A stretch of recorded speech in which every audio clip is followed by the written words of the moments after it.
പാലക്കാട് ഈ പെട്ടി സംഭവവുമായി ബന്ധപ്പെട്ട് ആരൊക്കെയാണ് അതിൻ്റെ ഗുണഭോക്താക്കളായി മാറിയത് എന്നുള്ളത് ഒന്ന് അന്വേഷിച്ചാൽ മനസ്സിലാവുന്നതാണ്. അത് വളരെ രസകരവും വിചിത്രവുമാണ്. പെട്ടി കിട്ടുന്നതിലൂടെ രക്ഷപ്പെട്ട ഒരുപാട് മനുഷ്യരുടെ കഥ നാട്ടിലൊക്കെ കേൾക്കാറുണ്ട്.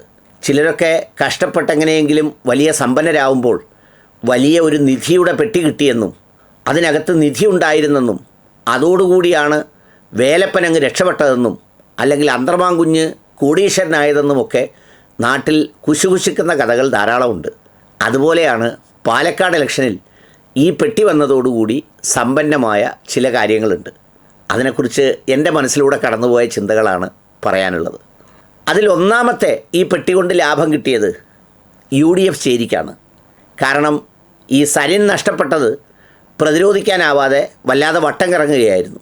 അതൊരു വിന്നിംഗ് ഫാക്ടറൊന്നും ആയില്ലെങ്കിലും ഇലക്ഷൻ ക്യാമ്പയിന് വളരെ ശക്തമായ ഒരു ഫാക്ടറായി അത് മാറിയിരുന്നതുമാണ്. എന്നാൽ വളരെ പെട്ടെന്ന് ഈ പെട്ടി വന്നതോടുകൂടി ഈ ചർച്ചകളെ നേരെ പോലീസിലേക്ക് കൊണ്ടുവരാനും അതോടൊപ്പം തന്നെ BJP CPM ഡീലിനെക്കുറിച്ച് സംസാരിക്കാനും ഈ ഹോട്ടലിൽ ഈ പറയുന്ന പലപ്പോഴും ഈ സംഭവം അറിഞ്ഞ് ഓടിയെത്തിയ CPM നേതാക്കളും BJP നേതാക്കളുമൊക്കെ സംസാരിക്കുന്ന ദൃശ്യങ്ങളുമൊക്കെ വെച്ച് സംഗതി കൊഴുപ്പാക്കിയ അവർക്കാണ് ഇതിൽ ഒന്നാമതായി നേട്ടമുണ്ടായതെന്നാണ് എൻ്റെ വിലയിരുത്തൽ. രണ്ടാമതായി ഇതിൽ നേട്ടമുണ്ടായത് സാക്ഷാൽ ബിന്ദു കൃഷ്ണയ്ക്കും ഷാനിമോൾ ഉസ്മാനുമാണ്. മലയാള മനോരമയുടെ ഫ്രണ്ട് പേജിൽ ഒരു കളർ പടമൊക്കെ ഇപ്പോഴത്തെ സമയത്ത് വരിക എന്ന് പറയുന്നതും കേരളത്തിലെ മുഴുവൻ ചാനലുകളിലും ലൈവായി കാണുകയും സംഭാഷണം കേൾപ്പിക്കുകയും ചെയ്യുക എന്നൊക്കെ പറയുന്നതും ഇനി ഒരു പക്ഷേ അവർക്ക് ചിലപ്പോൾ മരിക്കുന്ന സമയത്തെങ്ങാണമേ ലഭിക്കുമായിരുന്നുള്ളൂ. ഈ റെയ്ഡോടുകൂടി അതിനൊരവസരം കിട്ടി എന്ന് മാത്രമല്ല, ചിലപ്പോൾ രണ്ടാൾക്കും സീറ്റും കിട്ടാനുള്ള സാധ്യതയുണ്ട്. സീറ്റിൻ്റെ സാധ്യതയിലും ചില മങ്ങലുകളൊക്കെ ഉണ്ടായിരുന്നത് മാറി ഈ പറഞ്ഞതുപോലെ പാതിരാത്രിയിൽ റെയ്ഡിന് വിധേയരാക്കപ്പെട്ട ഇരകൾ എന്നുള്ള നിലയിലൊക്കെ ഒരു പരിവേഷം കിട്ടുന്നതിന് ഇത് കാരണമായി എന്നതാണൊരു സത്യം. അതുകൊണ്ട് തന്നെ അവരും ഒരു പ്രധാനപ്പെട്ട ഗുണഭോക്താക്കളായി മാറി. മൂന്നാമതായി ഇതിൻ്റെ ഗുണഭോക്താക്കൾ മാധ്യമപ്രവർത്തകരാണ്, അഥവാ ദൃശ്യമാധ്യമ പ്രവർത്തകരാണ്. കാരണം ദൃശ്യവിരുന്നൊരുക്കാൻ, ഒരു സദ്യ വിളമ്പാൻ ചില സംഭവങ്ങൾ കിട്ടുക എന്ന് പറയുന്നത് ഒരു പ്രധാനപ്പെട്ട കാര്യമാണ്.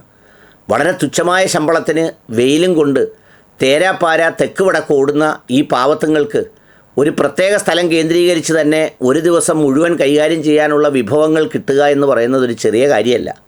അതുകൊണ്ട് തന്നെ നമ്മൾ സാധാരണ മീൻ പിടിക്കുമ്പോൾ ആ കുളത്തിന് ചുറ്റുമുള്ള കൊറ്റികൾക്കും മനുഷ്യർക്കും കുട്ടികൾക്കും അതുപോലെ പട്ടികൾക്കും എല്ലാവർക്കും വലിയ സന്തോഷമാകുന്നത് പോലെ ഇത് വളരെ സന്തോഷപൂരിതമായ ഒരു കാഴ്ചയായി മാറി എന്നതാണ് ഒരു സത്യം.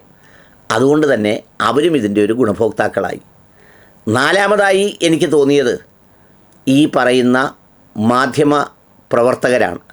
നാലാമതായി എനിക്ക് തോന്നിയത് ഈ ഹോട്ടൽ തന്നെയാണ്.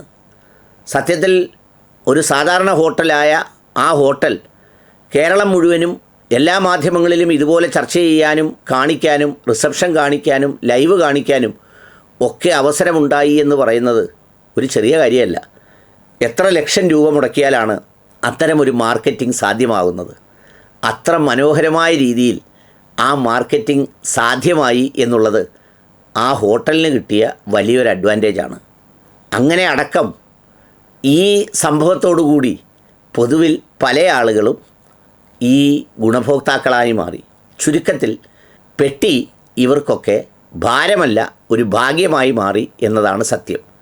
ഇനി ഇത് ആത്യന്തികമായി UDFന് ഗുണമായോ ഇല്ലയോ എന്നറിയാൻ വോട്ടെണ്ണൽ വരെ കാത്തിരിക്കേണ്ടി വരും. അങ്ങനെ വന്നാൽ വടകരയിലെ കാഫറിനെ പോലെ പെട്ടിയും വലിയൊരു ചർച്ചയാകാനുള്ള സാധ്യതയുണ്ട്.